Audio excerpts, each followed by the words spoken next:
200 million, you should be able to do just as nice work, and we can use that other 100 million elsewhere. So, you know, there's that idea that, you know, that reverse marketing kind of a thing. You know, if we don't tell them anything, then we'll remain status quo. So, you know, there is a lot of that in the industry, and that does need to change. And organizations like the Society, we're trying to change that. I think we had a question, the gentleman in the red shirt there. Me? Yeah, you. All right. There seems to have been a lot of improvements over the years in things like microprocessors, optics for space telescopes, all that sort of stuff. Any improvements in propulsion systems? Dramatic improvements that might make it viable to get to Mars relatively quickly, or?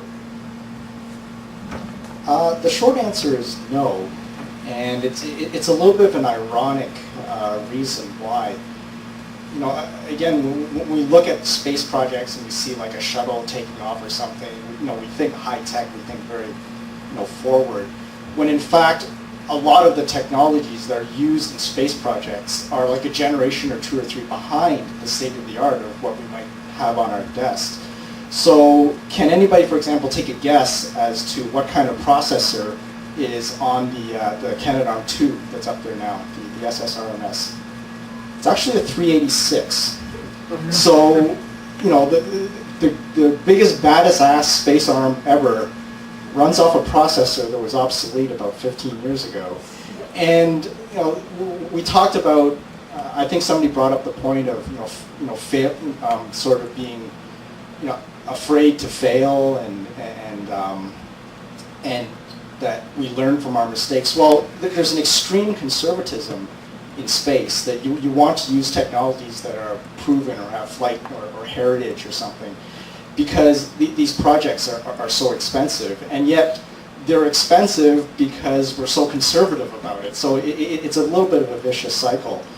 And in terms of propulsion technologies, again, what's very ironic is a lot of the current systems that we're operating, for example, the Space Shuttle and the International Space Station, are very, very expensive systems to run. I mean, it's almost $500 million a pop to launch like a shuttle on a week-long mission. And what that happens is, you know, there's an opportunity cost here, right? You know, you're spending money to operate the current system, but you kind of have no resources to develop the next generation of systems that might be, you know, faster, cheaper, better, or something to that effect. And that's a dilemma, and that's something that perhaps a government space program is not very good at breaking out of that cycle, and maybe that's something that the commercial sector is much better at. And just further to that, that's why you see this evolution of what's called the microspace mentality, in the sense that communication satellites typically nowadays are $1 billion and are the size of a rather large cube truck. To get it in, and to launch that is you're talking about lots of years of development, you're talking lots of investment, and one shot.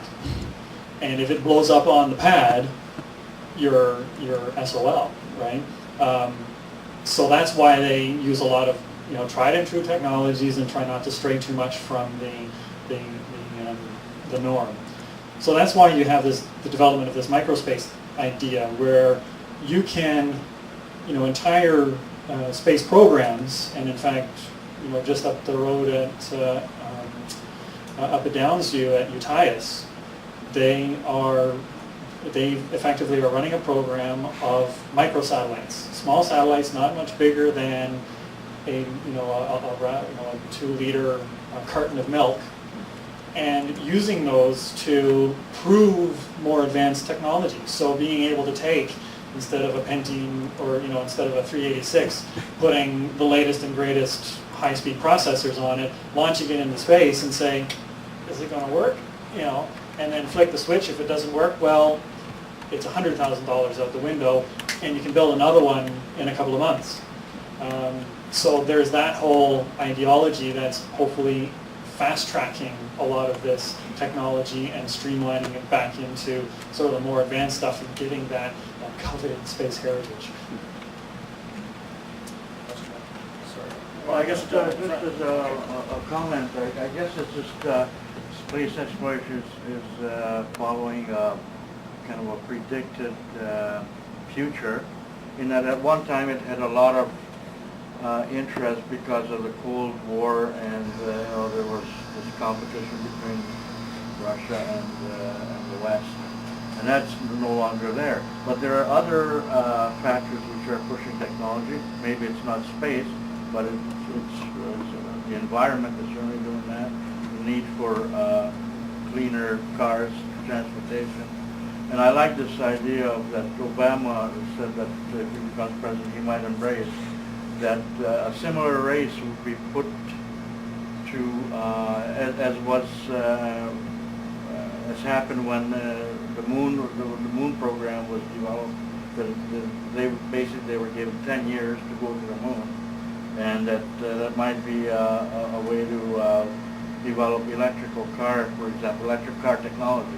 Give them 10 years to improve the technology, and therefore, create new technology that way. So it's just, and then there's always, I guess the question is, how much do you spend on space? And to me, the Chinese plan is a little bit ridiculous. They're going to spend megabucks and going to the moon again. What does that prove? We're going to Mars when you can do it relatively cheaper with robots. I mean, robotic technology is to the point, and it'll still be developed where robots are going to do the necessary exploration. Why spend humans up there when it's dangerous? And but anyways, so that's my comment. But my question is with respect to this crazy system that the Americans want to put in Poland. Do you, for this anti-missile thing? Can you please comment on that and what is required, or what's the score on that?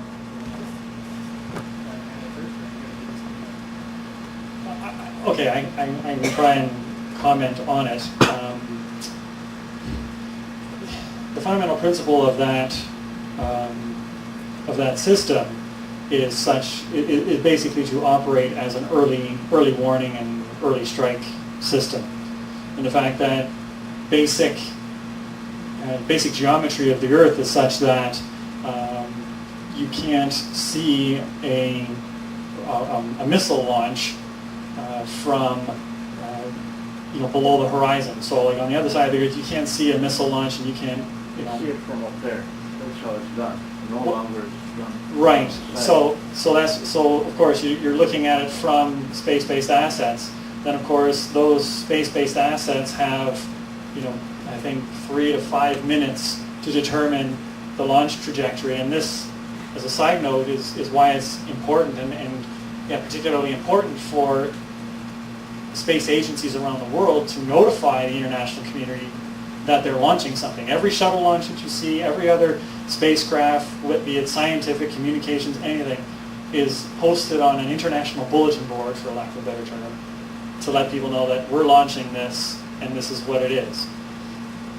So it's those critical 3 to 5 minutes of boost stage that allows systems nowadays to be able to determine where it's going to go and what action to take, if any.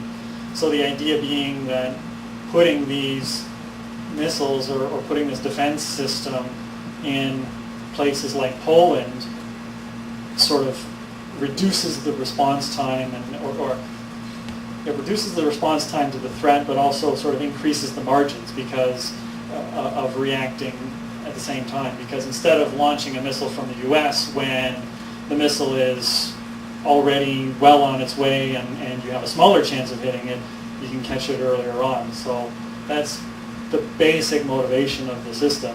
I don't know if that answers your question. There's an interesting geopolitical story that kind of put a smile on my face, was that, in fact, the Polish government has been negotiating with the U.S. for almost years, literally, on exactly this, the stationing of anti-ballistic missile interceptors on their soil.